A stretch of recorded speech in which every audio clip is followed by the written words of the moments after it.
بسم اللہ الرحمن الرحیم۔ اللہ کے نام سے شروع جو بڑا مہربان اور نہایت رحم کرنے والا ہے۔ جن کے والدین فوت ہو چکے ہیں وہ نماز فجر کے بعد بس یہ ایک سورت پڑھیں، والدین کی مغفرت ہوگی، جنت میں اعلیٰ مقام ملے گا۔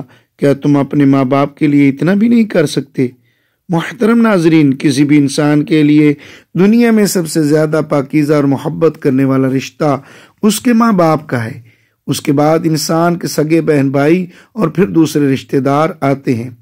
اس دنیا میں تعلق یا رشتے کسی بھی انسان کے لیے اولین ترجیح ہوتے ہیں، جبکہ کچھ رشتے تو ہماری زندگی کے لیے ایسے اہم اور لازم و منظم بھی ہو جاتے ہیں کہ ان کے بغیر زندگی گزارنا ناممکن اور مشکل ہو جاتا ہے۔ جو ماں باپ اپنی زندگی میں حیات ہوتے ہوئے اپنی اولاد کے لیے ہر طرح کی تگ و دو اور ہر ممکن کوشش کرتے ہیں کہ ان کی اولاد کامیاب ہو جائے، اور ان کے لیے یہ بات قابل فخر ہوتی ہے، اور ہر ماں باپ کی یہی خواہش ہوتی ہے کہ اس کی اولاد نیک اور فرما بردار ہو، اپنے ماں باپ کا کہنا مانے اور ان کے لیے آسانیاں پیدا کرے۔ جو اولاد نیک اور فرما بردار ہوتی ہے وہ اپنے والدین کے لیے بخشش کا سبب بنتی ہے، جبکہ نیک اور فرما بردار اولاد والدین کی وفات کے بعد ان کے لیے مختلف وظائف اور ذکر و اذکار کر کے ان کی روحوں کو بخشتی ہے، جس سے ان کے والدین کی اخروی زندگی آسان ہو جاتی ہے اور ان کے درجات بلند ہو جاتے ہیں۔ اسی طرح ہمارا آج کا وظیفہ بھی والدین کی وفات کے بعد ان کے لیے بخشش کا ذریعہ بنتے ہوئے ایک بہت ہی پیاری صورت کا وظیفہ ہے کہ جو شخص بھی نماز فجر کے بعد یہ ایک صورت پڑھ لیتا ہے اس کے والدین کی مغفرت کر دی جائے گی، ان کو جنت میں اعلیٰ مقام ملے گا۔ تو جن لوگوں کے والدین اس دنیا سے وفات پا چکے ہیں ان کو چاہیے کہ وہ اس سورت کی نماز فجر کے بعد تلاوت کریں، ان کی مغفرت و بخشش کا ذریعہ بنے۔ جو ماں باپ اپنی اولاد کے لیے ہر طرح کے فرائض اور حقوق کو انجام دیتے ہیں، کیا اس اولاد پر ماں باپ کا اتنا بھی حق نہیں؟ اور کیا وہ لوگ اپنے ماں باپ کے لیے اتنا بھی نہیں کر سکتے؟ اگر آج وہ اپنے والدین کے لیے اس طرح کے ذکر و اذکار اور تلاوت قرآن کر کے ان کی ارواح کو نہیں بخشوا سکتے تو کل ان کی اولاد بھی ایسے لوگوں کے لیے کوئی ذکر و اذکار اور وظائف نہ کرتے ہوئے ان کو نہ بخشوا پائے گی۔ تو ناظرین، آج کا وظیفہ جو والدین کی مغفرت کے لیے ایک سورت کا وظیفہ ہے، آپ نے اس کو لازمی کرنا ہے تاکہ آپ کے والدین کی مغفرت ہو جائے، ان کے درجات بلند ہو جائے اور ان کو جنت میں اعلیٰ مقام مل جائے۔ اس سورت کی تلاوت کرنے والے کے نہ صرف والدین کی مغفرت ہوگی بلکہ اس کو بھی دنیا کی ہر قیمتی چیز ملے گی۔ حضرت علی رضی اللہ تعالیٰ عنہ سے روایت ہے کہ نبی صلی اللہ علیہ وسلم نے فرمایا، جو شخص اپنے والدین کے لیے دعا کرتا ہے اس کی زندگی میں اس کو اجر و ثواب ملتا ہے اور اس کے والدین کے درجات بلند ہوتے ہیں۔ والدین کی مغفرت کے لیے دعا کرنا اپنے درجات کی بلندی کا وعدہ بھی ہے۔ جب آپ اپنے والدین کے لیے دعا کرتے ہیں تو اللہ تعالیٰ آپ کے اعمال کو بھی قبول کرتے ہیں۔ اسی طرح والدین کی مغفرت کے لیے دعا کرنے سے اللہ ان کے گناہوں کو معاف کر دیتے ہیں اور ان کی آخری منزل کو بہتر بنا دیتے ہیں اور ان کے لیے جنت میں اعلیٰ مقام کا انتظام کیا جاتا ہے۔ ناظرین، جنت ایک ایسی شاندار اور بے مثال جگہ ہے جو اللہ عز و جل نے ایمان والوں کے لیے بنائی ہے، اور اس میں ایسی نعمتیں رکھی ہیں جو نہ کسی آنکھ نے دیکھی، نہ کسی کان نے سنی اور نہ ہی کسی دل میں اس کا خیال آیا۔ جنت کے بارے میں جو کچھ بیان کیا جاتا ہے وہ صرف سمجھانے کے لیے ہوتا ہے۔ دنیا کی اعلیٰ ترین چیز کا بھی جنت کی کسی نعمت سے کوئی مقابلہ نہیں۔ لیکن اب سوال یہ ہے کہ کیا انسان کی نہ ختم ہونے والی زندگی میں بھی ہمارے یہ اہم اور پاکیزہ رشتے کیا ہمارے ساتھ ہوں گے؟ یعنی جنت میں یہ سوال اکثر ہمارے ذہنوں میں آتا ہے کہ اس دنیا میں ہمارا سب سے عظیم رشتہ ہماری ماں کا ہے، یعنی ہماری ماں کیا جنت میں بھی ہمارے ساتھ ہوگی؟ یہ احادیث کی روشنی میں اس سوال کا جواب تلاش کرتے ہیں۔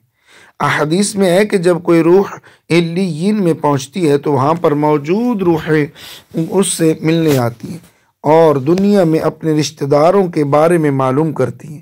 اسی طرح جب کوئی انسان مرنے کے بعد علیین میں پہنچتا ہے تو اس کے رشتہ دار اس سے ایسے ملتے ہیں جیسے کسی دور دراز سے آنے والے مسافر سے ملاقات کی جاتی ہے، اور دونوں آپس میں مل کر بہت خوش ہوتے ہیں۔ ارشاد باری تعالی ہے، اے میرے بندو، آج تم پر نہ کوئی خوف طاری ہوگا اور نہ تم غمگین ہوگے۔ میرے وہ بندے جو ہماری آیتوں پر ایمان لاتے ہیں اور فرما بردار رہے تھے، تم بھی اور تمہاری بیویاں بھی خوشی سے چمکتے چہروں کے ساتھ جنت میں داخل ہو جاؤ۔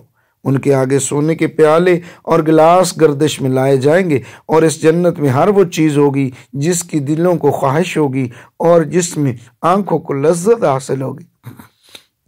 ان سے کہا جائے گا، اس جنت میں تم ہمیشہ رہو گے۔ محترم ناظرین، ان آیات سے یہ ثابت ہوتا ہے کہ جنتی مردوں کی بیویاں بھی جنت میں ان کے ساتھ ہوں گی اور ایک ساتھ ہی جنت میں رہیں گی۔ وہاں جنت میں انہیں ہر وہ چیز مہیا کی جائے گی جس کی وہ خواہش کریں گے۔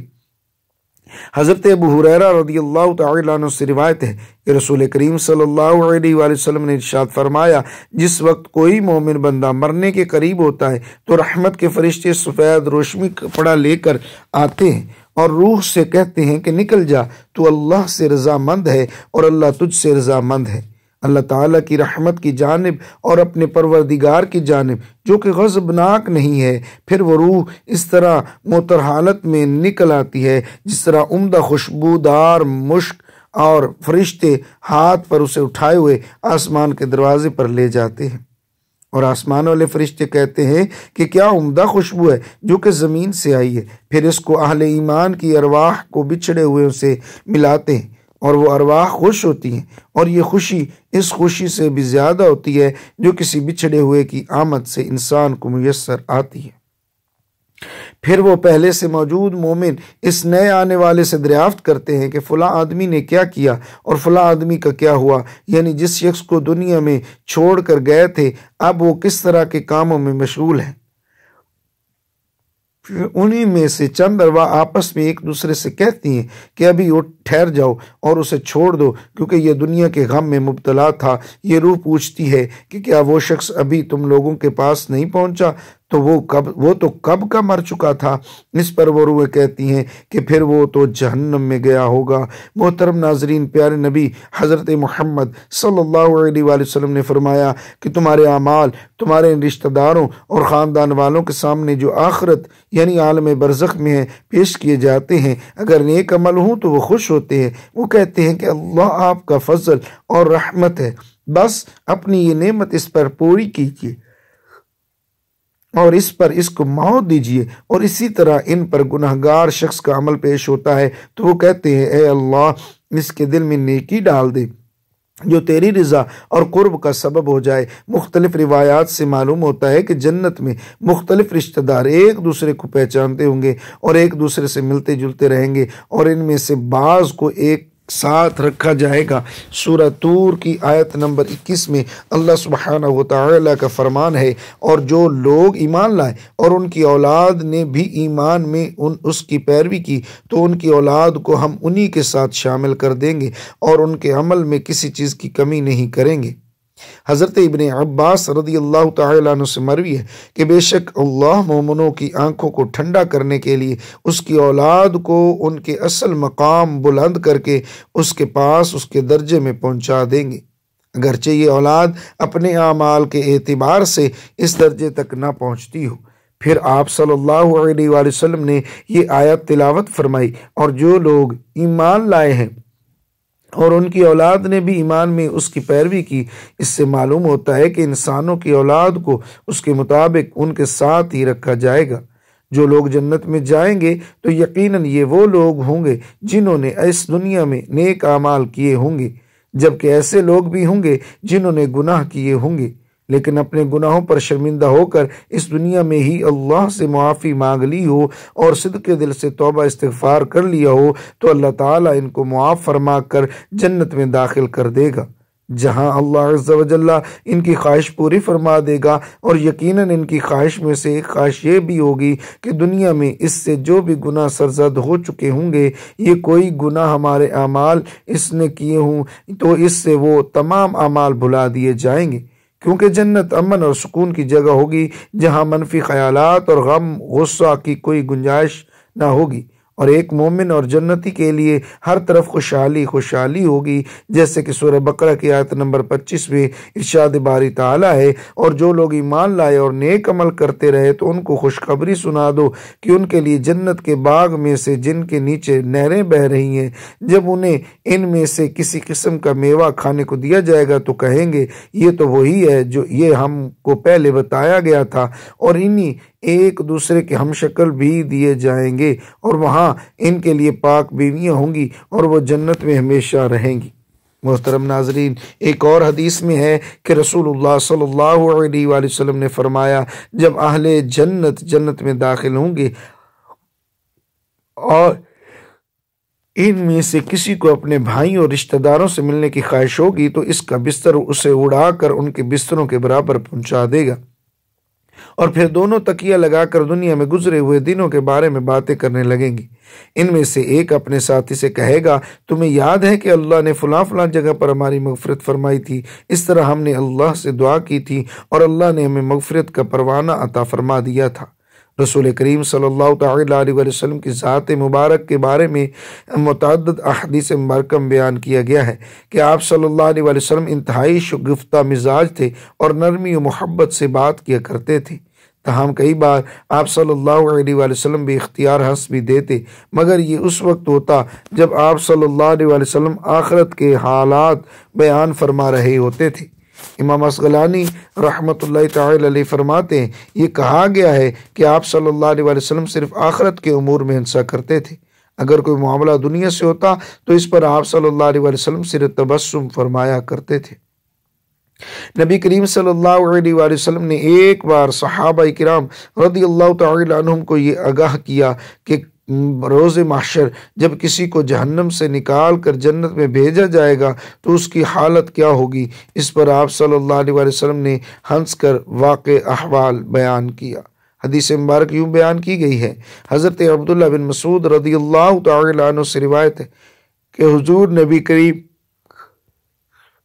صلی اللہ علیہ وآلہ وسلم نے فرمایا، مجھے اچھی طرح معلوم ہے کہ سب سے آخر میں جہنم سے کون نکالا جائے گا، یا سب سے آخر میں کون جنت کے اندر داخل ہوگا، یا آدمی اپنے جسم کو گھسیٹتا ہوا جہنم سے باہر نکلے گا۔ چنانچہ اللہ تعالیٰ اس سے فرمائے گا، جا جنت میں داخل ہو جا۔ وہ جنت میں داخل ہوگا تو اسے گمان گزرے گا کہ شاید یہ بھری ہوئی ہے، چنانچہ وہ واپس لوٹ کر عرض گزار ہوگا، اے رب وہ تو بھری ہوئی ہے۔ بس اللہ تعالیٰ اس سے فرمائے گا، جا جنت میں چلا جا۔ لہٰذا وہ جنت میں داخل ہوگا، جنت میں جا کر پھر اسے گمان گزرے گا کہ شاید یہ بھری ہوئی ہے، پس وہ واپس لوٹ کر پھر عرض کرے گا، میں نے تو بھری ہوئی پائی ہے۔ اللہ تعالیٰ فرمائے گا، جا اور جنت میں داخل ہو، کیونکہ تیرے لیے جنت میں دنیا کے برابر بلکہ اس سے 10 گنا زیادہ حصہ ہے، یا فرمایا تیرے لیے 10 دنیاوی کے برابر حصہ ہے۔ وہ عرض کرے گا، اے اللہ کیا مجھ سے مزاح کرتا ہے یا مجھ پر ہنستا ہے، حالانکہ تو حقیقی مالک ہے۔ حضرت عبداللہ بن مسعود رضی اللہ تعالیٰ عنہ بیان کرتے ہیں کہ میں نے دیکھا کہ اس پر حضور صلی اللہ علیہ وسلم ہنس پڑے، یہاں تک کہ آپ صلی اللہ علیہ وسلم کے دندان مبارک نظر آنے لگے۔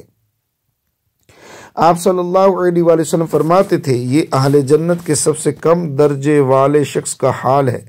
حضرت ابو سعید خدری رضی اللہ تعالی عنہ سے روایت ہے کہ رسول اللہ صلی اللہ علیہ وسلم نے فرمایا، جو آدمی سب سے آخر میں جنت میں داخل ہوگا وہ گرتا اور گھسٹتا ہوا دوزخ سے اس حال میں نکلے گا کہ دوزخ کی آگ اسے جلا رہی ہوگی۔ پھر جب وہ دوزخ سے نکل کر جائے گا تو پھر دور کی طرف پلٹ کر دیکھے گا، دوزخ کی طرف پلٹ کر دیکھے گا اور دوزخ سے مخاطب ہو کر کہے گا کہ بڑی بابرکت ہے وہ ذات جس نے مجھے تجھ سے نجات دی، اور اللہ تعالیٰ نے مجھے وہ نعمت عطا فرمائی ہے کہ اولین و آخرین میں سے کسی کو بھی وہ نعمت عطا نہیں فرمائی۔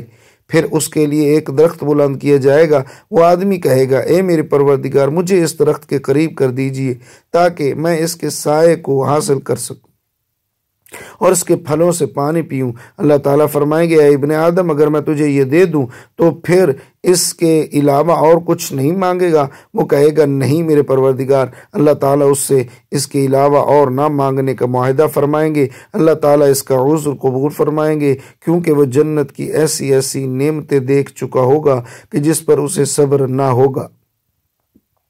اللہ تعالیٰ اسے اس درخت کے قریب کر دیں گے، وہ اس کے سائے میں آرام کرے گا اور اس کے پھلوں کے پانی سے پیاس بجھائے گا۔ پھر اس کے لیے ایک اور درخت ظاہر کیا جائے گا جو پہلے درخت سے کہیں زیادہ خوبصورت ہوگا۔ وہ آدمی عرض کرے گا، اے میرے پروردگار، مجھے اس درخت کے قریب فرما دیجیے تاکہ میں اس کا سایہ حاصل کر سکوں اور اس کا پانی پیوں، اور اس کے بعد میں اور کوئی سوال نہیں کروں گا۔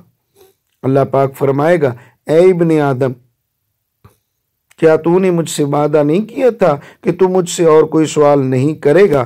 اور اب اگر تجھے اس درخت کے قریب پہنچا دیا تو پھر تو اور سوال کرے گا؟ اللہ تعالیٰ پھر اس سے اس بات کا وعدہ لیں گے، وہ اور کوئی سوال نہیں کرے گا، تاہم اللہ تعالیٰ کے علم میں وہ معذور ہوگا، کیونکہ وہ ایسی ایسی نعمتیں دیکھے گا جس پر وہ صبر نہ کر سکے گا۔ پھر اللہ تعالیٰ اس کو درخت کے قریب کر دیں گے اور وہ اس کے سائے میں آرام کرے گا اور اس کا پانی پیے گا۔ پھر اسے جنت کے دروازے پر ایک درخت دکھایا جائے گا جو پہلے درختوں سے زیادہ خوبصورت ہوگا۔ وہ آدمی کہے گا، اے میرے رب، مجھے اس درخت کے قریب فرما دیجیے تاکہ میں اس کی سائے میں آرام کروں اور پھر اس کا پانی پیوں، اور اس کے علاوہ کوئی اور سوال نہیں کروں گا۔ پھر اللہ تعالیٰ اس آدمی سے فرمائیں گے، ابن آدم، کیا تو نے مجھ سے یہ وعدہ نہیں کیا تھا کہ تو اس کے بعد اور کوئی سوال نہیں کرے گا؟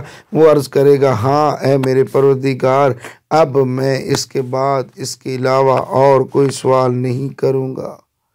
اللہ عز و جل اسے معذور سمجھیں گے، کیونکہ وہ جنت کی ایسی ایسی نعمتیں دیکھے گا جس پر وہ صبر نہیں کر سکے گا۔ پھر اللہ تعالیٰ اسے اس درخت کے قریب کر دیں گے۔ وہ جب اس درخت کے قریب پہنچے گا تو جنت والا، ہے میرے رب، مجھے اس میں داخل کر دے۔ تو اللہ پاک فرمائیں گے، ابن آدم، تیرے سوال کو کون سی چیز روک سکتی ہے؟ کیا تو اس پر راضی ہے کہ تجھے دنیا اور دنیا کے برابر دے دیا جائے؟ وہ کہے گا، رب العالمین تو مجھ سے مذاق کرتا ہے۔ یہ حدیث بیان کر کے حضرت عبداللہ رضی اللہ تعالیٰ ہنس پڑے اور لوگوں سے فرمایا کہ تم مجھ سے کیوں نہیں پوچھتے کہ میں کیوں ہنسا؟ لوگوں نے کہا، آپ کس وجہ سے ہنسے؟ فرمایا، رسول اللہ صلی اللہ علیہ وآلہ وسلم اس طرح ہنسے تھے۔ فرمایا، اللہ رب العالمین کے ہنسنے کی وجہ سے جب وہ آدمی کہے گا، آپ رب العالمین ہونے کے باوجود مجھ سے مذاق فرما رہے ہیں، تو اللہ پاک فرمائیں گے، میں تجھ سے مذاق نہیں کرتا مگر جو چاہوں کرنے پر قادر ہوں۔ صحیح مسلم شریف حدیث نمبر 463۔ اللہ عز و جل سے دعا ہے کہ اللہ ہمیں بھی اس دنیا کی آزمائش میں کامیاب و کامران فرما کر جنت میں داخل فرمائے اور ہمارا خاتمہ بالخیر فرمائے، آمین۔ ناظرین کرام، والدین کے لیے مغفرت کی دعائیں، ماں باپ سے بے پرواہی برتنا خدا کی ناشکری ہے۔ حدیث نبوی صلی اللہ علیہ وآلہ وسلم ہے، مرنے کے بعد مردے کو 3 چیزیں فائدہ پہنچاتی ہیں: صدقہ جاریہ، پھیلایا ہوا علم اور صالح اولاد کی دعائیں۔ حضرت جاحم رضی اللہ تعالیٰ عنہ اللہ کے محبوب دانائے غیوب صلی اللہ تعالیٰ علیہ وسلم کی خدمت میں حاضر ہوئے اور کہا، یا رسول اللہ صلی اللہ علیہ وسلم، میرا ارادہ ہے کہ میں آپ صلی اللہ علیہ وسلم کے ہمراہ جہاد میں شرکت کروں اور اسی لیے آیا ہوں کہ آپ صلی اللہ علیہ وسلم سے اس معاملے میں مشورہ لوں، فرمائیے کیا حکم ہے؟ حضرت محمد مصطفیٰ صلی اللہ تعالیٰ علیہ وسلم نے ان سے پوچھا، تمہاری والدہ زندہ ہے؟ جاحم رضی اللہ تعالیٰ عنہ نے کہا، جی ہاں زندہ ہے۔ حضرت نبی کریم صلی اللہ علیہ وسلم نے ارشاد فرمایا، تو پھر تم انہی کی خدمت میں لگے رہو کیونکہ جنت ان کے قدموں میں ہے۔ رضائی ماں کے ساتھ بھی اچھا سلوک کیجیے، ان کی خدمت کیجیے اور ادب و احترام سے پیش آئیں۔ حضرت ابو طفیل رضی اللہ تعالیٰ عنہ کہتے ہیں، میں نے جاحم جارانہ کے مقام پر رسول اللہ صلی اللہ علیہ وسلم کو دیکھا کہ آپ صلی اللہ علیہ وسلم گوشت تقسیم فرما رہے ہیں۔ اتنے میں ایک خاتون آئی، آپ صلی اللہ علیہ وسلم کی خدمت میں حاضر ہوئی۔ آپ صلی اللہ علیہ وسلم نے ان کو چادر بچھا دی اور اس پر بیٹھ گئی۔ میں نے لوگوں سے پوچھا، یہ کون صاحبہ ہیں؟ لوگوں نے بتایا کہ یہ آقا کریم صلی اللہ علیہ وسلم کی وہ ماں ہیں جنہوں نے آپ صلی اللہ علیہ وسلم کو دودھ پلایا تھا۔ والدین کی وفات کے بعد بھی ان کا خیال رکھیے اور ان کے ساتھ نیک سلوک کرنے کے لیے چاق و چوبند رہیے۔ ماں باپ کے لیے مغفرت کی دعائیں کرتے رہیے۔ تو ناظرین، وقت کی نزاکت کو مد نظر رکھتے ہوئے وظیفے کی جانب چلتے ہیں کہ وظیفے میں آپ نے وہ کون سی صورت پڑھنی ہے اور کس طرح پڑھنی ہے جس سے والدین کی مغفرت ہوگی اور ان کے درجات بلند ہوں گے۔ اور ان کو جنت میں اعلیٰ مقام ملے گا۔ تو ناظرین، سب سے پہلے آپ نے نماز فجر ادا کرنی ہے۔ نماز فجر ادا کرنے کے بعد حضور پاک صلی اللہ علیہ وسلم کی ذات اقدس پر درود پاک نذرانہ پیش کرنا ہے۔ ثواب کے طور پر ایک مرتبہ میرے ساتھ بھی پڑھ لیں، اللہم صلی علی محمد وعلی آل محمد کما صلیت علی ابراہیم وعلی آل ابراہیم انک حمید مجید، اللہم بارک علی محمد وعلی آل محمد کما بارکت علی ابراہیم وعلی آل ابراہیم انک حمید مجید۔ درود پاک پڑھنے کے بعد آپ نے ایک مرتبہ سورہ فاتحہ کی تلاوت کرنی۔ بسم اللہ الرحمن الرحیم، الحمدللہ رب العالمین الرحمن الرحیم مالک یوم الدین، ایاک نعبد و ایاک نستعین، اہدنا الصراط المستقیم صراط الذین انعمت علیہم غیر المغضوب علیہم ولا الضالین۔ ایک مرتبہ سورہ فاتحہ پڑھنے کے بعد اب آپ نے 3 مرتبہ سورہ اخلاص پڑھنی۔ بسم اللہ الرحمن الرحیم، قل هو اللہ احد اللہ الصمد لم یلد ولم یولد ولم یکن لہ کفوا احد۔ اتنا پڑھنے کے بعد پھر درود پاک پڑھنا ہے، جتنا وظیفہ شروع کرنے سے پہلے پڑھا تھا، اور پھر آخر میں اپنے والدین کی بخشش کے لیے دعا کرنی ہے۔ حضرت عبداللہ بن عباس رضی اللہ تعالیٰ عنہ سے روایت ہے کہ نبی کریم صلی اللہ علیہ وآلہ وسلم نے فرمایا، جو شخص اپنے والدین کے لیے دعا کرتا ہے اللہ تعالیٰ ان کی مغفرت فرما دیتا ہے اور ان کے درجات بلند کرتا ہے۔ تو والدین کی مغفرت کے لیے دعا کرنی ہے، اس سے نہ صرف والدین کی روح کو سکون ملتا ہے بلکہ اللہ تعالیٰ دعا کرنے والے کی زندگی میں بھی سکون، خوشی اور اطمینان لاتا ہے۔ حضرت ابو ہریرہ رضی اللہ تعالیٰ عنہ فرماتے ہیں کہ جب تم اپنے والدین کے لیے دعا کرتے ہو تو اللہ تمہیں دنیا میں راحت اور خوشی دیتے اور تمہارے رزق میں برکت ڈال دیتے۔ آپ جب اپنے والدین کے لیے دعا کرتے ہیں تو اللہ کی طرف سے آپ کی دعا قبول ہونے کے امکانات بڑھ جاتے ہیں، کیونکہ والدین کے لیے دعا کرنا ان کے درجات کی بلندی کا ذریعہ ہے۔ محترم ناظرین، جب والدین فوت ہو جاتے ہیں تب دنیاوی مصروفیات کی وجہ سے انسان وقت گزرنے کے ساتھ ساتھ انہیں بھول جاتے ہیں، لہٰذا یہ مجرب اور بہترین طریقہ اپنائیے اور روزانہ والدین کے حق میں دعا کریں، ان کی حیات میں بھی اور بعد از وفات بھی انہیں یاد رکھیے۔